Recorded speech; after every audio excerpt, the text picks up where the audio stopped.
Hey, Mr. Bear, how are you? Well, good afternoon, everyone.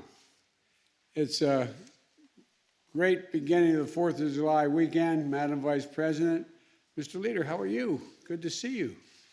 We're here today to congratulate a group of folks who did pretty well. Welcome to the White House. I have a feeling, Kamala, I think we may be doing this again by the end of the year. I don't know, man. I'm not sure I'll be able to handle Garcetti if you win twice. I mean, this is going to be hard, really hard.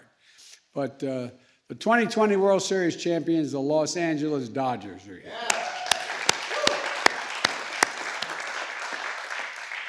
We're honored and thrilled they're here, and that goes for the Vice President, too. She's from California, you probably heard.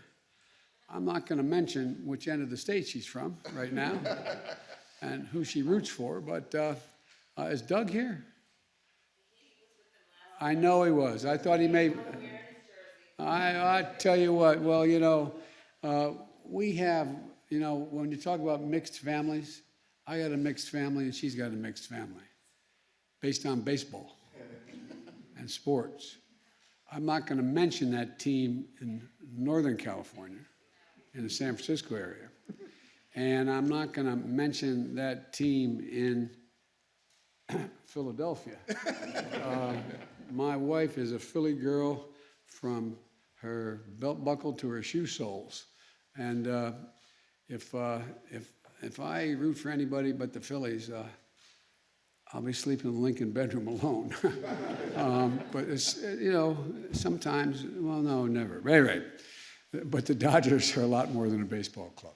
They really are. They're a pillar of American culture and American progress, and that's for real.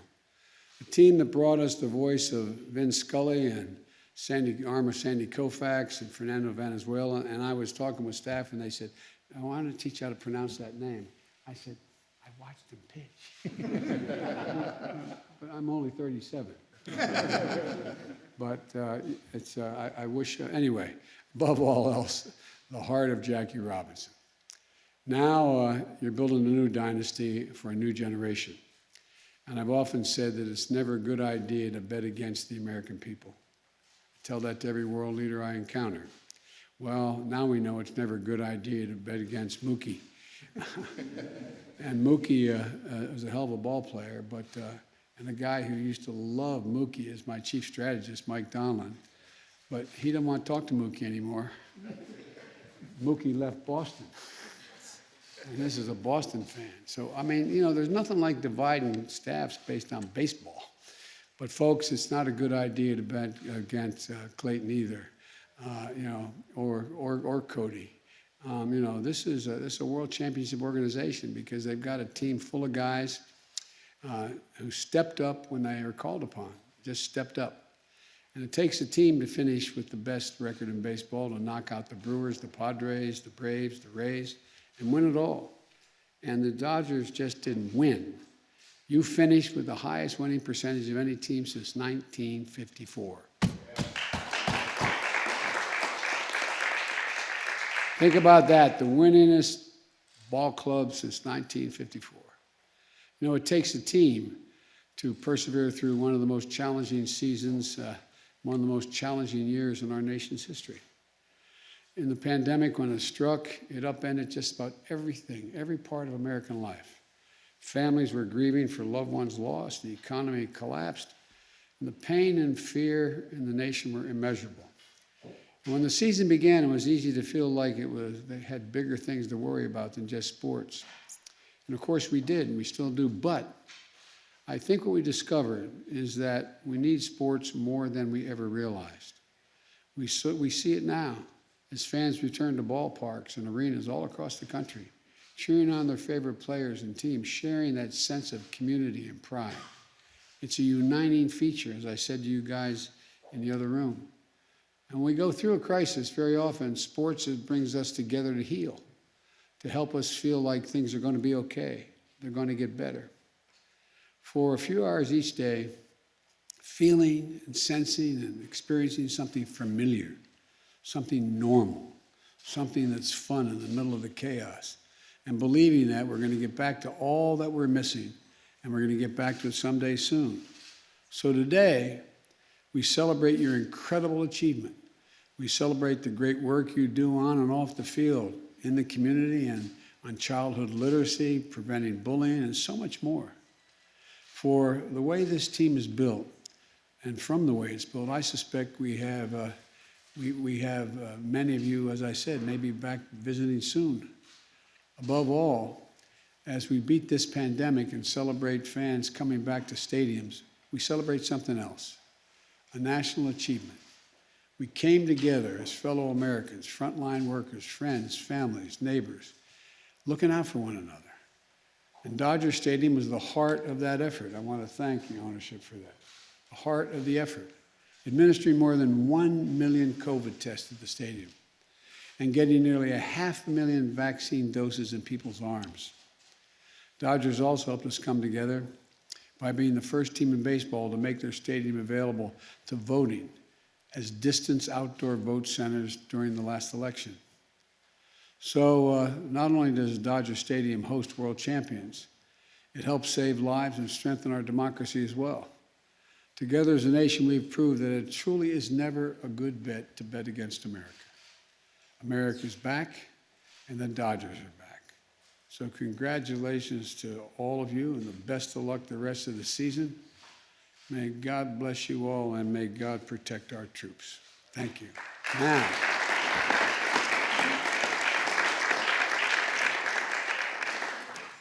Now let's bring up a 3-time Cy Young Award winner, Clayton Kershaw, to say a few words and maybe throw a few curveballs. Okay? Come on up, man.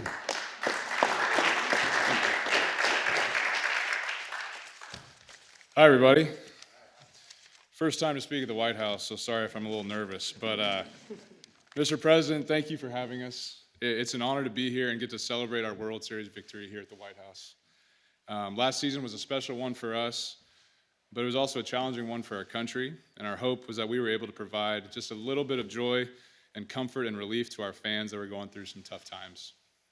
This season, it's been incredible to have fans back in the ballpark. We miss their energy and their passion for the game, and it means so much to us that people are coming back to the ballpark and things around the country are going back to normal. Hopefully, like you said, we can come visit again next year. So with that, we brought something for you and the Vice President, and now our team owner, Mark Walter, is going to bring that down for you.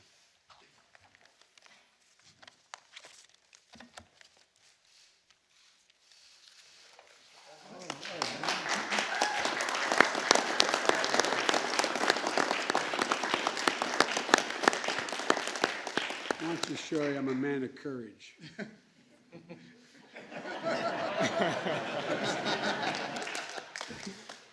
Well, thank you very much. What a great honor. Thank you.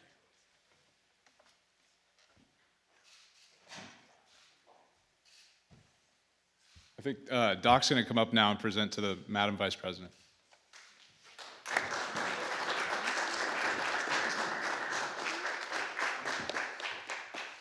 Madam Vice President, this is your jersey. Indeed it is.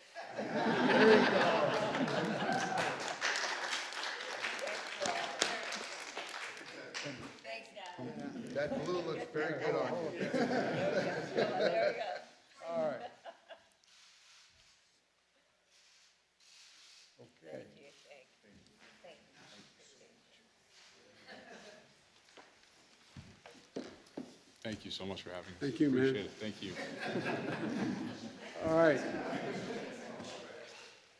You're going to take this down, I know, in a minute, but hang on a second. Folks,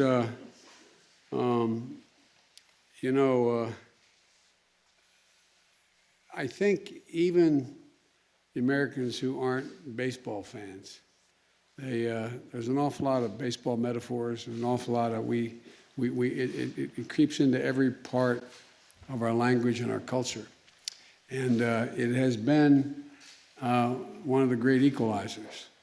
Come on up here, Madam Vice President.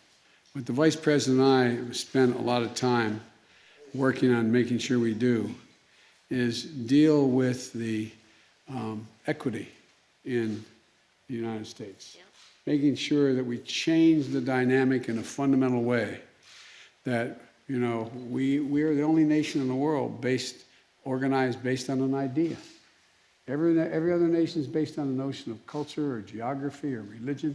We're the only one based on an idea, not a joke. And the idea is we hold these truths to be self-evident, that all men and women are created equal, endowed by their Creator. That's who we are. And we decided this is a time to push that forward. Look what baseball has done. Look what baseball has done. Look at the makeup of this ball club. The makeup of the ball clubs all across the league. I really mean it. It's gigantic. Look at who's managing this club. You know, I mean, so it matters. And you send a message that is profound. Now, I'm going to mention one ball player that the Vice President heard me mention before, that even I'm not old enough to have watched him play, but Satchel Paige. And Satchel Paige, as any pitcher out here can tell you, the older you get, the harder to keep that arm going, right? Well, he didn't get to the majors until he was 45 years old. On his 47th birthday, I know you all know this, he pitched a win against Chicago. And all the press went into his room and in the locker room and said, Satch, it's amazing. 47 years old, and you pitched a win. How do you feel about being 47, Satch? He said, boys, that's not how I look at age. I had the staff look this up. This is what he did say. It's not how I look at age. It's how do you look at it, Satch? I look at it this way. He said, how old would you be if you didn't know how old you were? I am 51 years old. You guys are 19. Anyway, I think I know you don't underestimate anymore. You saw what happened in other professional leagues and the way you and all the leagues responded to the crisis we face. So thank you, thank you, thank you, thank you. And I just want you to know that we have a congressional baseball game every year. In the very beginning, I used to be a center fielder. And my Walter Mitty dream, anyway, it's a long story. But, my kids only remember two things that ever happened to me in my career, my boys. And they've met kings and queens, they've gone to other countries. But I played in the second congressional baseball game at the old stadium, the old Washington Stadium. And I hit one off the right center field wall, bounced off the wall. I think it's 368, or I don't know what it is exactly now, but off the wall. And I'm rounding, anyway, to make a long story short, my kids remember that, all the rest. And guess what? Only thing I remember too. Yeah, I thought, what could have been? It could have been. But anyway, and I'm with Cedric Richmond, who's a congressman, a hell of an athlete, pitched in college, and we're both hoping that somehow he would do it based on merit. I'm hoping that because I got elected president, I may do it on influence to be inducted into the Congressional Baseball Hall of Fame. You all think I'm kidding, don't you? No. Anyway, so thank you, and I just want you to know it really means a lot to us that you're here. It means a lot that, and the kind of hope you give the American people. Don't underestimate it, guys. Don't underestimate it. What are we doing now, boss? We're taking this down. We're going to take some pictures? Yes, sir. You want me doing it again?